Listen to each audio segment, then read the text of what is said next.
Form fill up করেছেন কিন্তু খুঁজে পাচ্ছেন না নাম। খসড়া তালিকায় নিখোঁজ তন্দ্রা বন্দ্যোপাধ্যায়। আসানসোলে সালানপুরের ঘটনা, কেন নাম এলো না চিন্তায় পরিবার। ফর্ম ফিল আপ করেছেন কিন্তু খুঁজে পাচ্ছেন না নাম।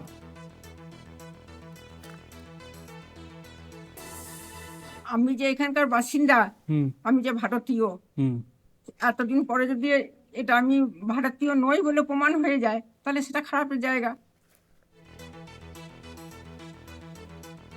কেন নাম এলো না তা নিয়ে কিন্তু চিন্তায় রয়েছে পরিবার।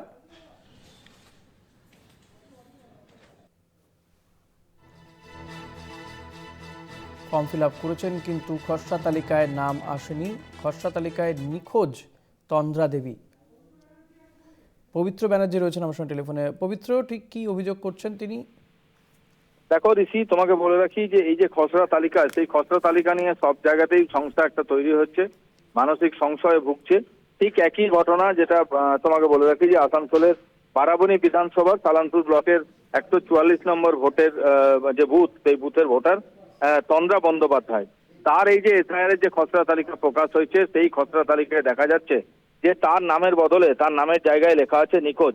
এবং যথারীতি তিনি খুবই চিন্তাশীল এবং চিন্তিত যে আমি আজকে ভারতের ভোটার এবং 1980 সাল থেকে এইখানে আছি এবং সেখানে ভোট দিচ্ছি, কিন্তু আজকে হঠাৎ কি করে আমাকে ভারতবর্ষের নাগরিক বলছে না বা খসড়া তালিকায় আমার নাম নেই।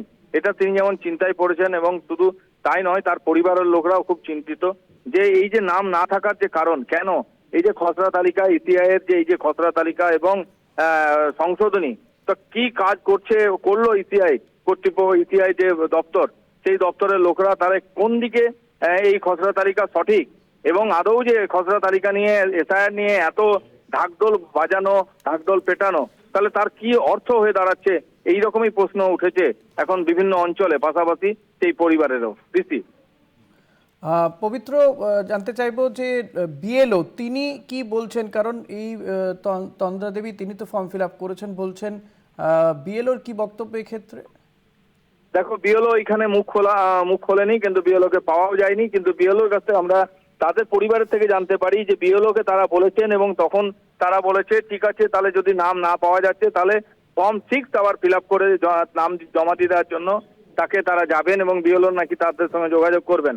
কিন্তু প্রশ্ন উঠছে, যারা 1980 সাল থেকে ভোট দিচ্ছে, বিএলও কে নাম ফর্ম ফিল আপ করেছে, যারা ওই ফর্মে এনোমারেশন ফর্ম জমা দিয়েছে, সেই জমা দেওয়ার পরে সেখানে যদি জীবিত ব্যক্তিকে কোথাও মৃত দেখাচ্ছে, এবং আজকে এই যে তন্দ্রা বন্দ্যোপাধ্যায়, তাকে নিখোঁজ দেখানো হয়েছে এই খসড়া তালিকায়, তাহলে বিএলওরা কি ট্রেনিং কিভাবে নিয়েছেন, তারা কিভাবে এই ফর্ম ফিল আপ করেছেন, এবং এই ফর্ম ফিল আপ করার পরে ফর্মটা দেখার পরে তারা যে ইনপুট করে, ডিজিটাল ইনপুট, সেটাই বা কি করেছেন, সেটা নিয়ে প্রশ্ন চিহ্ন দেখা দিয়েছে।